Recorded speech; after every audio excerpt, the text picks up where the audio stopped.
Hello students, आज हम start कर रहे हैं क्लास 12 का chapter number 3 matrices. So basically what is matrices और ये कैसे दिखता है, क्या होता है, तो इसको थोड़ा समझते हैं हम। एक्चुअली मैट्राइसेस हमें कुछ इस तरह से दिखता है, एक स्क्वायर ब्रैकेट में दिखता है एंड इसमें कुछ वैल्यूज़ होती है बेसिकली। ओके, इस मैट्राइसेस को और हम क्या बोलते हैं in general words? It's a array.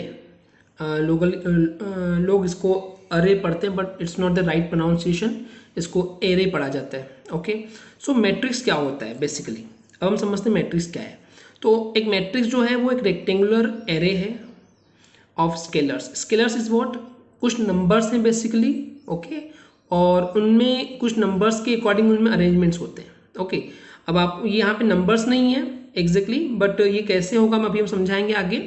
So the array is usually enclose in a parenthesis, या तो इसमें या फिर स्क्वायर ब्रैकेट्स में, बट जनरली आपको हमेशा ही वो एक स्क्वायर ब्रैकेट्स में दिखेगा।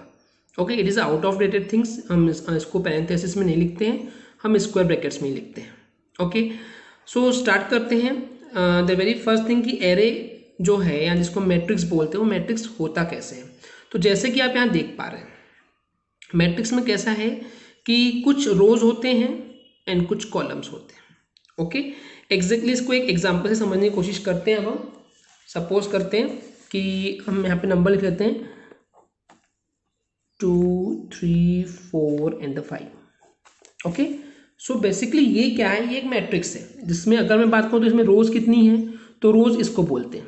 तो इसमें मेरे को दिख रहा है कि 2 रोज है, राइट, 2 रोज है। अगर मैं बात करूँ इसमें कॉलम कितने हैं, तो कॉलम इधर से काउंट करते हैं 1, 2, तो इसमें कॉलम भी कितने हैं, 2। ओके, तो 2 क्या है, कॉलम। क्या ये जरूरी कि हमेशा ये 2 ही रहेंगे? नहीं। अगर सपोज करते हैं, अगर मैं यहाँ पे और एक नंबर लिख दूँ 2 एंड 3, तो मैं बोल सकता हूँ कि 1, 2 एंड 3 कॉलम है, बट रोज कितनी है, 2। ठीक है, तो इनको रोज बोलते हैं, इसको कॉलम्स बोलते हैं। आपको ये बेसिक आपको पता होना चाहिए। चलिए आगे बढ़ते हैं, कुछ कैरेक्टरिस्टिक्स देखते हैं मैट्रिक्स की। अगर हमारे पास एक मैट्रिक्स है m क्रॉस n का, तो ये m क्रॉस n क्या है एक्चुअली। तो इसको समझने के लिए आपको एक चीज़ पता होनी चाहिए कि m जो है ये रिप्रेजेंट करता है नंबर ऑफ रोज को, और n जो है नंबर ऑफ कॉलम्स को रिप्रेजेंट करता है। सपोज एग्जांपल के लिए वापस हम इस पेज पे आते हैं। अभी मेरे पास जो ये मैट्रिक्स बना हुआ है कितना है, 2 रोज का है और 3 कॉलम्स का है। मैंने चेंज किया तो इसको 3 कर देते हैं। तो इसको हम ऐसे भी लिखते हैं कि 2/3 या 2 क्रॉस 3 पढ़ सकते हो। तो इसका मतलब ये है कि इस मैट्रिक्स में जो है नंबर ऑफ रोज 2 है एंड नंबर ऑफ कॉलम्स 3 है। ओके, अब एक और पॉइंट है कि इन मैट्रिक्स को रिप्रेजेंट कैसे करते हैं। तो जनरली इसको हम कैपिटल लेटर से रिप्रेजेंट करते हैं। ओके, कैपिटल लेटर से A B C D anything you can use, but the most probably जो बहुत फेमस एंड पॉपुलर है हम यूज करते हैं कैपिटल A। ओके, एक स्टैंडर्ड फॉर्मेट बता रहा हूं मैं आपको। ए एक मैट्रिक्स है जिसके अंदर अगर मैं बात करूं ये 2/3 मैट्रिक्स है सपोज। ओके, तो इसका जो ये फर्स्ट आपको जो एलिमेंट दिख रहा है या जो वैल्यू दिख रही है, तो इसको किस तरीके से रिप्रेजेंट करते हैं। तो अगर मैं इस एलिमेंट के लिए बात करूं स्टूडेंट्स, तो ये क्या है, फर्स्ट रो में आ रहा है और फर्स्ट कॉलम में आ रहा है, राइट। तो हम इसके लिखते हैं A11। Okay, A11। ए क्या है, ये इस बड़े से मैट्रिक्स का एक छोटा सा एलिमेंट है और ये फर्स्ट रो में और फर्स्ट कॉलम की वैल्यू रिप्रेजेंट कर रहा है। अगर मैं इस 3 के लिए बात करूं, तो 3 के लिए क्या करूंगा, ये फर्स्ट रो में आ रहा है एंड द सेकंड कॉलम में आया, तो A1 एंड 2। फिर अगर मैं इस 2 के लिए बात करूं, तो ये फर्स्ट रो में एंड थर्ड कॉलम, तो A1 3। तो आपको एक चीज समझ में आ रही है कि हर किसी में जो पहली वैल्यू है वो रो को रिप्रेजेंट कर रहा है एंड जो सेकेंड वैल्यू है वो कॉलम को रिप्रेजेंट कर रहा है। ओके, अगर इसी के लिए अब मैं बात करूं कि 4 के लिए, तो ये सेकेंड रो में और फर्स्ट कॉलम में आया तो हम इसको लिखेंगे A21। ये second row and second column में आया तो A22, और ये जो आ रहा है ये second row and the third column में, तो A23। सिमिलरली, तो अगर मैं अब आपसे पूछूं कि A11 कितनी, A11 की वैल्यू कितनी है, तो यहाँ आप बोलेंगे 2। अब मैं बोलूँ A22 की वैल्यू कितनी है, तो आप बोलेंगे 5। तो करस्पॉन्डिंग वैल्यू आपको समझ में आ गई। ओके, तो ये बहुत इंपॉर्टेंट है क्योंकि आगे आने वाले क्वेश्चंस में आपको ये समझने की बहुत जरूरत पड़ेगी और इसके बेस पे आपको क्वेश्चंस के आंसर बनाने हैं। ओके, आगे बढ़ते हैं। फिलहाल तो ये वही बोल रहा है, अगर m क्रॉस n जो है, जो अभी हमने ये बात की थी 2/3 जैसे हमने बोले, तो इसको क्या बोलते हैं, this is called as order of matrix. Okay, इसको क्या पढ़ते हैं हम, ऑर्डर ऑफ मैट्रिक्स। तो ये जो बोल रहा है इसमें m रोज है, ओके, n कॉलम्स हैं, फिर each row has n orders numbers, तो एन क्या ही बोल रहा है, उसी को घुमा के बोल रहा है कि इतने कॉलम होंगे, इतने रो होंगे। अच्छा, अब पॉइंट आता है कि इसके m क्रॉस n में एलिमेंट कितने होंगे। तो वापस मैं फिलहाल इस एग्जांपल पे आता हूं सबसे पहले।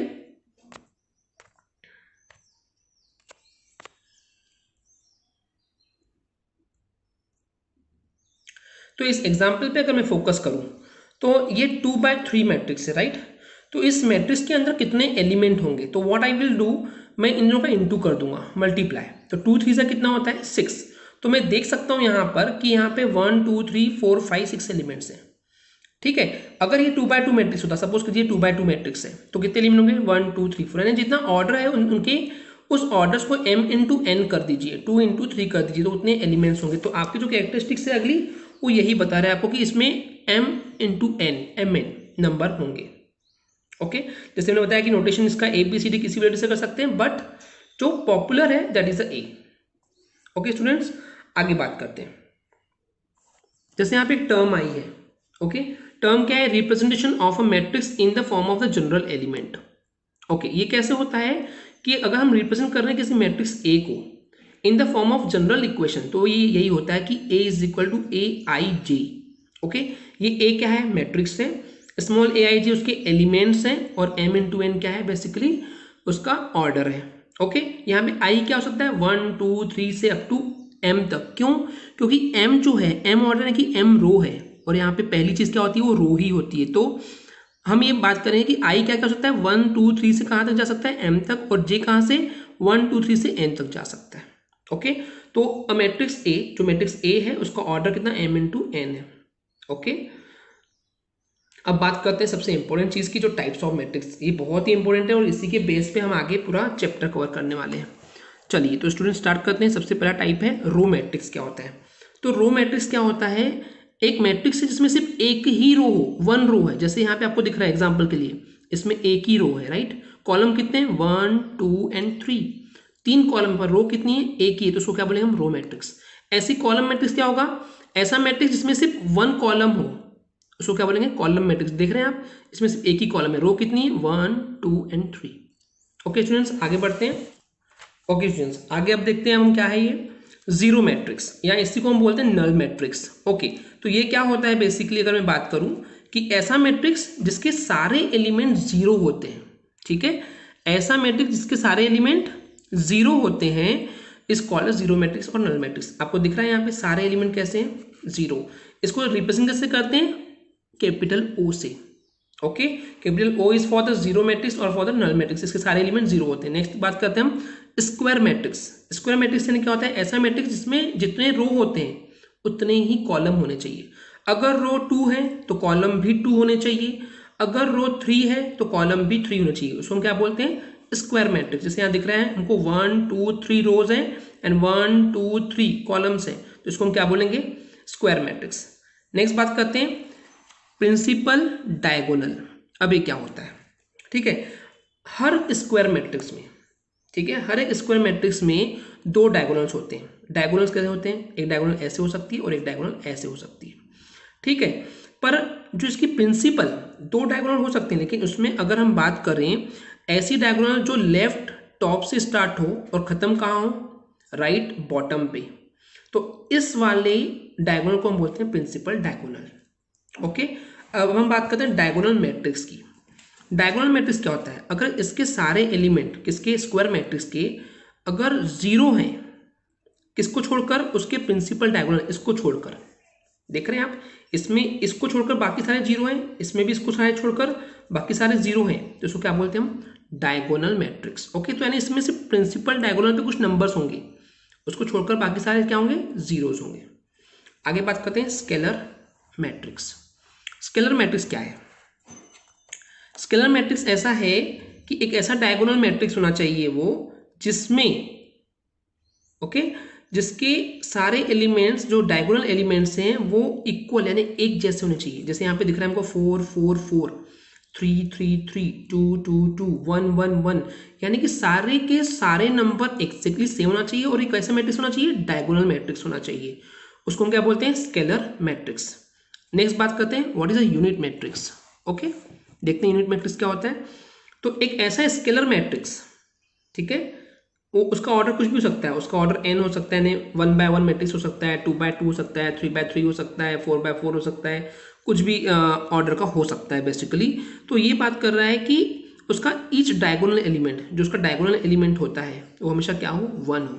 तो अभी हमने स्केलर मैट्रिक्स में क्या देखा है, वहाँ पे कुछ भी वैल्यू हो सकती है, लेकिन अगर वहाँ पे 1 1 1 हो जाए तो उस मैट्रिक्स को हम यूनिट मैट्रिक्स या फिर आइडेंटिटी मैट्रिक्स भी कहते हैं। ओके, जैसे यहाँ पे एग्जांपल है कि यहाँ पे एक एलिमेंट है 1/1 का तो 1 होगा, यहाँ 2/2 का है तो हमको दिख रहा है कि डायगोनल एलिमेंट 1 1 है। फिर इसमें I3 में 3/3 मैट्रिक्स है तो इसका 1 1 1 है। ओके, डायगोनल एलिमेंट्स 1 1 है। और यहाँ पे और एक दिखाया गया है, दैट इज अ 4/4 मैट्रिक्स जिसमें इसके डायगोनल एलिमेंट्स 1 1 1 है। ओके स्टूडेंट्स, इतना क्लियर है? आगे चलते हैं। अब हम बात करते हैं हॉरिजॉन्टल मैट्रिक्स की। ऐसा मैट्रिक्स जिसमें नंबर ऑफ कॉलम्स ज़्यादा हो, किसके कंपेरिजन में, रोज में। यहाँ पे रो कितनी है, 2 है, और कॉलम कितने हैं, 1 2 3 4। अगर नंबर ऑफ कॉलम ज़्यादा है नंबर ऑफ रोज से तो वो मैट्रिक्स कौन सा होता है, हॉरिजॉन्टल मैट्रिक्स।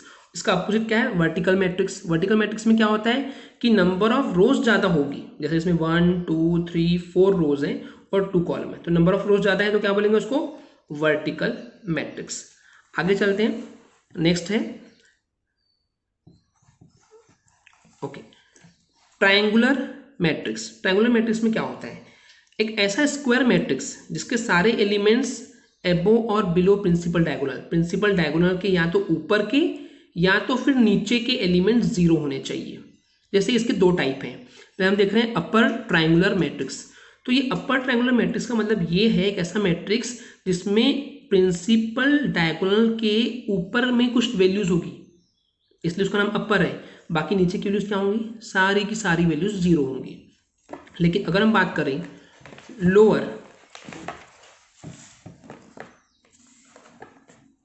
तो अगर अब हम बात करें लोअर ट्रायंगुलर मैट्रिक्स ही, तो इसमें क्या होगा, नीचे में आपको कुछ वैल्यूज मिलेगी प्रिंसिपल डायगोनल के, लेकिन ऊपर में आपको बाकी सारी वैल्यूज 0 मिलेंगी। Okay clear? आगे चलते हैं, टाइप्स और हैं थोड़े से मैट्रिक्स का, वो है सिंगल एलिमेंट मैट्रिक्स। एक नाम से क्लियर है कि एक ऐसा मैट्रिक्स जिसमें सिर्फ वन एलिमेंट, ओनली एक ही एलिमेंट हो, उसको क्या बोलेंगे, सिंगल एलिमेंट। ओके, यानी कि एक ही एलिमेंट होगा। इसका सेंस क्या है कि सपोज मैंने यहाँ पे लिख दिया 2, तो इसको हम क्या बोलेंगे, सिंगल मैट्रिक्स, क्योंकि उसके अंदर कितने एलिमेंट है, ओनली सिंगल। ओके नेक्स्ट, तो ये थे हमारे टाइप्स। अब हम बात करते हैं इक्वलिटी ऑफ टू मैट्रिसेस। तो नेक्स्ट जो टॉपिक है स्टूडेंट्स वो है इक्वलिटी ऑफ टू मैट्रिसेस। तो दो मैट्रिसेस, यानी कि मैट्रिसेस मींस मैट्रिक्स का प्लूरल फॉर्म है, तो दो मैट्रिक्स इक्वल कब होंगे, ओके, जब उसके करस्पॉन्डिंग एलिमेंट्स इक्वल होंगे। जैसे यहाँ पे देखिए, यहाँ पे 2/2 मैट्रिक्स है, ये भी 2/2, तो सबसे पहली कंडीशन है कि दोनों का ऑर्डर कैसा होना चाहिए, सेम। जब तक दोनों का ऑर्डर सेम नहीं होगा तो वो दोनों मैट्रिक्स इक्वल नहीं हो सकते हैं। अब हम बात करते हैं कि इससे करस्पॉन्डिंग एलिमेंट्स भी इक्वल होने चाहिए। जैसे ए की बात करूँ मैं, मैट्रिक्स ए की बात करूँ तो इसका पहला एलिमेंट 1 है, और इसका भी करस्पॉन्डिंग एलिमेंट यानी कि उसी पोजीशन पे जो एलिमेंट है वो भी 1 का स्क्वायर यानी कि 1 ही होगा, तो दोनों सेम है। यहाँ पे जो ये फर्स्ट रो का सेकेंड यानी कि ये जो एलिमेंट है वो 4 है, यहाँ पे भी वो 2 का स्क्वायर मतलब 4 है, ये 4 है तो ये भी 4 है, 9 है तो 3 का स्क्वायर ये भी 9 है। तो हम बोल सकते हैं कि ए और बी एलिमेंट, सॉरी ए और बी जो मैट्रिक्स है वो कैसे इक्वल है। जब तक कि उनके करस्पॉन्डिंग वैल्यूज इक्वल नहीं होगी तो दो मैट्रिक्स इक्वल नहीं हो सकते हैं। बात करते हैं अब एडिशन ऑफ मैट्रिसेस की, दो मैट्रिक्स को ऐड कैसे करते हैं। ठीक है, तो इसमें भी कंसेप्ट वही है कि उनके करस्पॉन्डिंग वैल्यूज को ही प्लस किया जाता है। अगर हमको ऐड करना है तो किसी भी वैल्यू को उठा के प्लस नहीं कर सकते, हम इसको डायरेक्टली एग्जाम्पल से समझते हैं। जैसे ये एग्जाम्पल है, हमारे पास एक मैट्रिक्स दिया हुआ है ए, दैट इज 2 -4 4 एंड 1 5 2, और दूसरा एक मैट्रिक्स दिया हुआ है B, that is 1 3 and -7 and 4 0 and 3। अब हमको a प्लस बी करना है, तो हम क्या करेंगे, पहले ए दिया है गिवन है, ये बी गिवन है, a प्लस बी करना है तो a की वैल्यू लिख दीजिए एंड प्लस बी की वैल्यू। अब इसमें वैल्यू कैसे प्लस करना है, इसकी देखिए फर्स्ट एलिमेंट उठाएंगे, फर्स्ट रो का फर्स्ट कॉलम का, और इसका भी ये उठाएंगे, तो 2 + 1 होगा, फिर -4 + 3 होगा, फिर 4n - 7 होगा प्लस, फिर 1 + 4 होगा, 5 + 0 होगा एंड 2 + 3।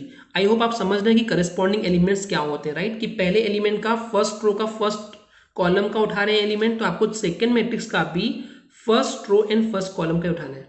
लेकिन अगर आप पहले मैट्रिक्स का थर्ड रो का फर्स्ट एलिमेंट उठा रहे हैं तो आपको सेकंड मैट्रिक्स का भी थर्ड रो का फर्स्ट एलिमेंट ही उठाना पड़ेगा, तभी आप प्लस करेंगे और इसको 2 + 1 3 करेंगे। इस टाइप से प्लस सॉल्व करके जो आपका आंसर आएगा वो बेसिकली आंसर होगा। ओके, अब हम कुछ बात करते हैं प्रॉपर्टीज की जो कि इन एडिशन को लेकर के है। देखते हैं वो क्या है। तो हम यहाँ देख रहे हैं कि जो जब हम ऐड करते हैं तो उसकी प्रॉपर्टीज में पहले आ रहा है कम्यूटेटिव प्रॉपर्टी। तो हम ये बहुत पहले से पढ़ते हैं कम्यूटेटिव प्रॉपर्टी क्या होता है, that is a + b = b + a। तो ये जो property a + b and b + a, दो मैट्रिक्स हैं, अगर हम उसको a + b ऑर्डर में प्लस करें चाहे b + a ऑर्डर में करें, दोनों का आंसर हमको क्या मिलेगा, सेम। नेक्स्ट प्रॉपर्टी की तरफ चलते हैं।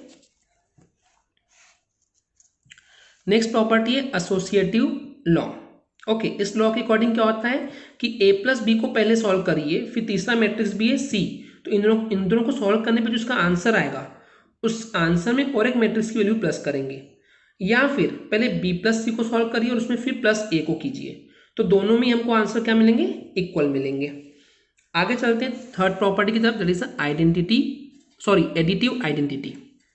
इसमें क्या होता है, इस रूल के हिसाब से अगर हम एक मैट्रिक्स में एक नल मैट्रिक्स, हमने बताया था वो क्या होता है कैपिटल ओ, नल मैट्रिक्स या फिर जीरो मैट्रिक्स, तो एक मैट्रिक्स में अगर हम नल मैट्रिक्स को ऐड करें या नल मैट्रिक्स में किसी एक मैट्रिक्स ए को ऐड करें तो आंसर हमको वही मैट्रिक्स ए ही मिलता है। ओके स्टूडेंट्स, चलते हैं नेक्स्ट प्रॉपर्टी की तरफ, एडिटिव इनवर्स प्रॉपर्टी। इसमें क्या होता है, आपके पास हर एक कोई भी एक मैट्रिक्स लीजिए, सपोज मैंने एक मैट्रिक्स ए लिया है, तो उस मैट्रिक्स के लिए एक मैट्रिक्स होगा -a और वो इस टाइप से होगा कि a + -a करूंगा तो मेरे को क्या मिलने वाला है, 0। ओके, सपोज एक मैट्रिक्स का एलिमेंट 3 है और दूसरे मैट्रिक्स का उसी का एलिमेंट -3 है, तो 3 + -3 = 0 हो जाएगा, कैंसिल आउट हो जाएंगे तो 0 बचेगा, राइट। तो ये एक प्रॉपर्टी है। नेक्स्ट है कैंसिलेशन लॉ। कैंसिलेशन लॉ क्या होता है, आपके पास मैट्रिक्स है, 3 मैट्रिक्स है, एक ए, एक बी और एक सी मैट्रिक्स है, लेकिन अगर कंडीशन है कि तीनों के तीनों m × n ऑर्डर के हैं, तो a + b = a + c दिया हुआ है अगर, तो इस कंडीशन में ये a और ये a कैंसिल हो जाएंगे। ओके, मैथ्स का रूल है कि अगर इक्वल के लेफ्ट साइड में भी और राइट साइड में भी कोई चीज़ सेम है, ओके, तो कैंसिल आउट हो जाते हैं। तो यहाँ पे एडिशन के केस में a और a कैंसिल आउट हो जाएंगे और b = c मिल जाएगा। ओके स्टूडेंट्स, नेक्स्ट बात करते हैं सब्ट्रैक्शन ऑफ 2 मैट्रिसेस। तो जो भी कंडीशन एडिशन के लिए थी वही के वही सारी कंडीशन दो मैट्रिक्स के सब्ट्रैक्शन के लिए भी होती है। दोनों का ऑर्डर सेम होना चाहिए, दोनों के करस्पॉन्डिंग वैल्यूज को माइनस करते हैं, बाकी उसमें और कोई भी डिफरेंस नहीं है। अब जो लास्ट कंसेप्ट है वो कंसेप्ट है multiplication of a matrix bye scalar. Scalar क्या होता है, कोई भी एक नंबर, जैसे मैंने पहले ही बताया हुआ था। सपोज कीजिए मेरे पास एक मैट्रिक्स है ए, ओके, ए में क्या है 4 - 3 3 5 2 0 -1 1 एंड 6। अगर मुझे क्वेश्चन में बोल रहा है कि 3a फाइंड करना है, तो 3 क्या है, एक स्केलर वैल्यू है, तो इस स्केलर वैल्यू का बेसिकली हमको इंटू करना है ए में। तो ए में इंटू करने का मतलब है कि जब हम 3 का इंटू करेंगे तो 3 का इंटू हर एक वैल्यू के साथ करेंगे। 4 3 = 12 हो जाएगा, 3 3 = 9 -9, 3 3 = 9, 3 5 = 15, 3 2 = 6, 3 0 = 0, 3 1 = -3, 3 1 = 3, 3 6 = 18। तो ये होता है मल्टीप्लिकेशन स्केलर से करना है एक मैट्रिक्स में, तो सिंपली एक नंबर का इंटू करना होता है हमको उस मैट्रिक्स में। ओके स्टूडेंट्स, अब हम बात करेंगे यूनिक क्वेश्चंस की जो एग्जाम में आते हैं और इसके बेस पे अलग अलग वेरिएशंस क्या क्या क्वेश्चन आते हैं उस पर फोकस करते हैं। तो अब हम एग्जाम्पल फर्स्ट देख रहे हैं। क्वेश्चन दिया, एक मैट्रिक्स यहाँ पे दिया हुआ है और क्वेश्चन है how many rows are there, कितनी रोज हैं, देखिए आप 1 2 3 रोज हैं, फर्स्ट आंसर इज 3 रोज हैं। How many columns are there, तो 1 2 3 4 कॉलम्स हमको दिख रहा है, ये 1 ये 2 ये 3 ये 4 कॉलम। ओके, फिर ये बोल रहा है व्हाट इज द ऑर्डर, तो ऑर्डर कैसे बोलते हैं, जितने रोज हैं, तो 1 2 3, तो 3/4 4 कॉलम है, तो हम क्या बोलेंगे 3/4 is order. How many elements, कितने एलिमेंट होंगे, तो मैंने बताया था कि आपको इसके नंबर ऑफ ऑर्डर्स के को इंटू कर देंगे, तो 3 4 = 12, तो उसके अंदर कितने एलिमेंट आएंगे 12। एग्जाम्पल 2 भी इसी टाइप का है, ये बोल रहा है कि राइट मैट्रिक्स फॉर, अब आपको मैट्रिक्स लिखना है यहाँ पे m × n का, तो m क्या है, रोज है, राइट। तो रोज क्या होंगी, 1 रो 2 रो 3 rho dash dash dash m रो होंगी, राइट। और ये कॉलम कितने होंगे n, यानी कि 1 column 2 column 3 column dash dash dash n column. और हमको पता है कि रो पहले लिखते हैं और कॉलम बाद में, तो अब इसके लिए हम क्या लिखेंगे, पहले तो पहला एलिमेंट है तो फर्स्ट रो फर्स्ट कॉलम तो A11 A12 A13 और कॉलम कहाँ तक के, n तक के, जैसे हमने पिछले एग्जाम्पल में दिखाया थे आपको। उस टाइप से आप यहाँ पे फिर m रो है और लास्ट में m रो और n कॉलम हो जाएगा। ओके, क्लियर है स्टूडेंट। तो इस टाइप से यहाँ n कॉलम तक गया और m रो तक गया है। तो हमारा क्वेश्चन क्या देखते हैं, क्वेश्चन में ये बोल रहा है कि हाउ मेनी रोज, तो m रोज है, क्लियर है। हाउ मेनी कॉलम्स, तो n कॉलम्स हैं, क्योंकि ऑर्डर में समझ में आ रहा है। एंड हाउ मेनी एलिमेंट्स, कितने एलिमेंट हो गए, m क्रॉस n। ओके, चलते हैं आगे नेक्स्ट क्वेश्चन की तरफ। नेक्स्ट क्वेश्चन है, अगर हमारे पास एक मैट्रिक्स A ये दिया हुआ है तो हमको फाइंड क्या करना है, 3A। तो क्या समझ में आ रहा है, 3 का इंटू करना है। तो हम लिखेंगे A दिया हुआ है, 3A मीन्स 3 का इंटू, तो 3 इंटू A की भी सारी वैल्यूज लिख देंगे हम, और इस 3 का इंटू सबसे करेंगे। 3 1 जा 3, 3 4 जा 12, 3 7 जा 21। यहाँ पे इंडिविजुअली उसने पहले इंटू लिख दिया एंड देन फिर फाइनली उसका आंसर लिखा है। ओके, तो इस टाइप से आप सॉल्व करेंगे तो आपको आंसर मिल जाएगा। आगे बात करते हैं एग्जाम्पल नंबर 4। ओके, इसमें क्या है, आपके पास एक मैट्रिक्स दिया हुआ है, बेसिकली A मैट्रिक्स है, यहाँ पे एक B मैट्रिक्स दिया हुआ है और फाइंड करना है values of A plus B। तो A प्लस बी, तो A मैट्रिक्स लिखेंगे पहले, फिर प्लस लगाएंगे और फिर B मैट्रिक्स लिख देंगे। अब क्या बताया था मैंने, इसकी करस्पॉन्डिंग वैल्यूज को प्लस करते हैं, तो A प्लस A, फिर B plus B, minus B plus B and A plus A। Okay students, clear है। उनकी करस्पॉन्डिंग वैल्यू को प्लस करना है, फिर A प्लस A कितना होता है, 2A, B plus B 2B, minus B plus B cancel होकर क्या हो जाएगा, 0 एंड A प्लस A क्या हो जाएगा, 2A। नेक्स्ट क्वेश्चन है एग्जाम्पल 7। इसमें आपको एक A मैट्रिक्स दिया हुआ है एंड एक मैट्रिक्स B दिया हुआ है। दिखने में टफ है पर है बहुत इजी। ओके, तो हमको कैलकुलेट क्या करना है, 3A माइनस 5B। ओके, ये हमको फाइंड करना है। तो इसके लिए पहले क्या करें, हम इस A वाले मैट्रिक्स में हम पहले 3A निकाल लेंगे, यानी कि 3 का इंटू कर लेंगे हर एक से, तो हमको 3A मिल जाएगा। फिर B मैट्रिक्स में 5 का इंटू करेंगे। ओके, तो हमको क्या मिल जाएगा, 5B मिल जाएगा। फिर हमको 3A भी मिल गया है, 5B भी मिल गया है, तो उसमें से उसको माइनस कर देंगे। चलिए इसका सॉल्यूशन देखते हैं हम। ओके, यहाँ हम देख सकते हैं कि पहले हमने 3A निकाला, तो 3 इंटू A रखें, तो हर एक का इंटू, जब 3 का इंटू करो 3 से 3 कट जाएगा तो 2 बच जाएगा, 3 1 जा 3। इस टाइप से आप सॉल्व कर लेंगे तो ये आपको 3A मिल जाएगा। ऐसे हम 5B निकाल लेंगे और फिर 3A माइनस 5B करेंगे। तो अब माइनस कैसे करते हैं, लगा था हम वो भी एक बार देख लेते हैं। इनकी करस्पॉन्डिंग वैल्यूज को माइनस करते हैं, that is 2 minus 2, 3 minus 3, 5 minus 5, 1 minus 1, 2 minus 2, 4 minus 4, 7 minus 7, 6 minus 6, 2 minus 2। सबको हमको क्या मिल जाएगा, 0। तो हमको क्या मिल गया, बेसिकली 0 मैट्रिक्स और नल मैट्रिक्स। बढ़ते हैं नेक्स्ट क्वेश्चन की तरफ। एग्जाम्पल नंबर 9 देखेंगे अब हम। एग्जाम्पल नंबर 9 में क्या है, अगर एक मैट्रिक्स A हमको दिया हुआ है, then find the value of matrix X। एक दूसरा मैट्रिक्स X है जो हमको फाइंड करना है, जहां पे X प्लस A करने पर हमको क्या मिलता है, that is null matrix, that is not the 0। ये O है, O मतलब क्या था, नल मैट्रिक्स। चलिए स्टार्ट करते हैं। तो हमको निकालना क्या है, बेसिकली X। तो जो गिवन है पहले मैं उसको लिखूंगा, X plus A is equal to O। Okay, that is a null matrix. तो मैं क्या करूँगा, मेरे को X निकालना है, तो इसको अकेला रखूंगा और इसको क्या कर दूंगा, बेसिकली मेरे को ये नहीं चाहिए, प्लस A मेरे को नहीं चाहिए।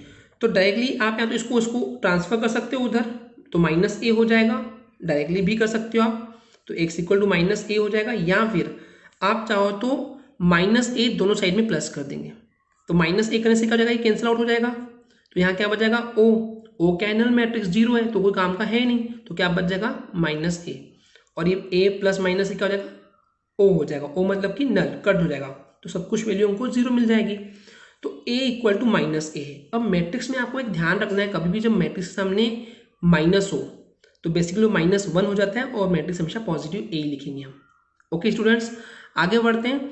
अब क्या है, हमको X निकालना है, तो -1 और A की वैल्यू हमको ये पता है। अब ये -1 का इंटू सब में कर देंगे। -1 का इंटू करने का मतलब क्या होता है कि जब -1 का इंटू करेंगे तो सबके साइन बेसिकली चेंज हो जाएंगे। ओके, तो ये था हमारा आंसर। बढ़ते हैं नेक्स्ट एग्जांपल की तरफ। नेक्स्ट एग्जांपल है एग्जांपल नंबर 16, जिसमें आपके पास एक मैट्रिक्स A दिया हुआ है, दूसरा मैट्रिक्स B दिया हुआ है और तीसरा मैट्रिक्स आपको फाइंड करना है D is equal to this. अभी तो दिया हुआ है नहीं, A में आपको कुछ न्यूमेरिकल वैल्यूज दी हुई है, नंबर्स दिए हैं, B में भी नंबर्स हैं, इसमें P Q R S T U है। तो बेसिकली आपको इसमें आपको फाइंड डी करना है, मतलब कि P Q R S T U की वैल्यूज फाइंड करना है। पर एक कंडीशन दी हुई है कि A plus B minus D is equal to 0। Okay, तो अब इसी को हम टारगेट करते हैं, जो भी कंडीशन मैथ्स में हमको दी हुई रहती है उसको टारगेट करते हैं। तो हम लिखेंगे A plus B minus D equal to, this is not 0, okay, this is the O it means null matrix. ठीक है, आगे बढ़ते हैं। तो अब हम देखते हैं यहाँ पे ए, तो ए मैट्रिक्स लिख दी पूरी उसकी वैल्यू, प्लस बी की वैल्यू लिख दी है, माइनस मैंने क्या बताया था, मैट्रिक्स के सामने माइनस है मतलब प्लस करेंगे और -1 करके और डी की वैल्यू पुट कर देंगे। अब यहाँ पे देखिए क्या है, ओ इज अ नल मैट्रिक्स, और नल मैट्रिक्स में क्या होता है बेसिकली उसकी सारी की सारी वैल्यू 0 होती है। और यहाँ पे सारे के सारे अगर आप मैट्रिक्स देख रहे हैं तो 3/2 3/2 3/2 मैट्रिक्स है। तो जो इसका जो नल मैट्रिक्स होगा वो भी कैसा होगा, 3/2 होगा। ओके स्टूडेंट्स, अब इसमें प्लस करना है तो 1 + -3 1 - 3 2 - 2, इन दोनों को पहले प्लस कर देंगे, इसमें अभी कुछ भी नहीं करेंगे। ओके, तो इसको 3 + 1 देन 4 - 5 5 + 4 एंड 6 + 3, प्लस क्यों किए, क्योंकि दोनों के बीच में प्लस लगा हुआ है। अभी -1 था तो माइनस को अंदर भेज दो, तो क्या हो जाएगा, सारे के सारे वैल्यूज का साइन चेंज हो जाएगा, तो -p -q -r -s -t -u।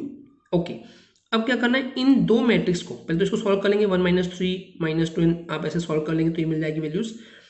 और इसमें तो कुछ सॉल्व करने लायक है ही नहीं, इसको वैसे का वैसे रखेंगे और ये स्टेप आ गई। ओके स्टूडेंट्स, आगे बढ़ते हैं। नेक्स्ट है, जब आपके पास ये मिल गया तो अब इन दो मैट्रिक्स के बीच में क्या लिखा है, प्लस, तो प्लस करेंगे तो -2 प्लस -p यानी कि -2 - p 0 - q 4 - r -1 - s 9 - t 9 - u। Okay, कर प्लस रहे पर उनके साइंस माइनस है तो वो बाई डिफॉल्ट क्या हो जाएंगे, माइनस हो जाएंगे। अब यहाँ पे क्या है, दोनों मैट्रिक्स कैसे दिख रहे हैं आपको, बीच में क्या लगा हुआ है, इक्वल। तो इक्वल मैट्रिक्स कब होते हैं, जब उसकी करस्पॉन्डिंग वैल्यूज क्या होती है, इक्वल। तो इसका फर्स्ट रो का फर्स्ट कॉलम का वैल्यू क्या है, -2 - p, तो वो किसके इक्वल होगा, 0 के। जब इसको सॉल्व करेंगे तो क्या हो जाएगा, बेसिकली -p को उधर भेजूंगा तो p हो जाएगा, तो p इज इक्वल टू क्या मिल गया हमको, -2। इसी टाइप से आप सारी वैल्यूज को सॉल्व करेंगे तो आपको सारी वैल्यूज का आंसर मिल जाएगा। तो आपको p q r s t u मिल गया, तो आप d में डायरेक्टली वैल्यू पुट करके आपका आंसर आ जाएगा। चलते हैं नेक्स्ट क्वेश्चन की तरफ। नेक्स्ट क्वेश्चन है एग्जांपल नंबर 17। इसमें क्या है, find the additive inverse of the matrix. Okay, हमको क्या निकालना है, additive inverse of the matrix. तो आपके पास ये मैट्रिक्स दिया हुआ है, इसका एडिटिव इनवर्स निकालना है। तो एडिटिव इनवर्स कैसे निकाला जाता है, सिंपली उसमें -1 का इंटू करने पर हमको क्या मिल जाता है, एडिटिव इनवर्स। देखते हैं इसका सॉल्यूशन। देखिए स्टूडेंट्स, इसमें सीधी सी बात है, उस मैट्रिक्स में -1 का इंटू कर दिए तो सारे के सारे वैल्यूज का साइन चेंज हो जाएगा, वही आपका एडिटिव इनवर्स मैट्रिक्स होता है। बढ़ते हैं नेक्स्ट क्वेश्चन की तरफ, एग्जांपल नंबर 18। इसमें क्या दिया हुआ है, find the matrix x if a + 2b + x is equal to 0 where a ये दिया हुआ है, b ये दिया हुआ है। ओके, तो हमको निकालना क्या है, मैट्रिक्स x। तो सीधी सी बात है स्टूडेंट्स, हर बार मैट्रिक्स में जब आपको कोई एक मैट्रिक्स फाइंड करना है तो उसको अकेला रखेंगे, उसको सब्जेक्ट बनाएंगे, बाकी सारी की सारी चीज़ों को ट्रांसपोज कर देंगे दूसरे साइड पे। तो हमको x निकालना है यहाँ से, तो a को भी उधर भेज देंगे और 2b को भी उधर भेज देंगे, यहाँ पे ये 0 है। ओके, तो हमने क्या किए, गिवन को पकड़े, a + 2b + x is equal to 0, इसमें हमने a और 2b को उधर ट्रांसपोज कर दिए। ओके, तो ट्रांसपोज करने के बाद ये माइनस यानी कि -1 है, बेसिकली a की वैल्यू पुट कर दिए, फिर माइनस लगाए, ये 2 लिख दिए और b की वैल्यू को उठा के रख दिए। ओके, आगे क्या होगा, इसमें माइनस को अंदर भेज देंगे तो सारे के सारे उस मैट्रिक्स के एलिमेंट की वैल्यूज के साइन चेंज हो जाएगा।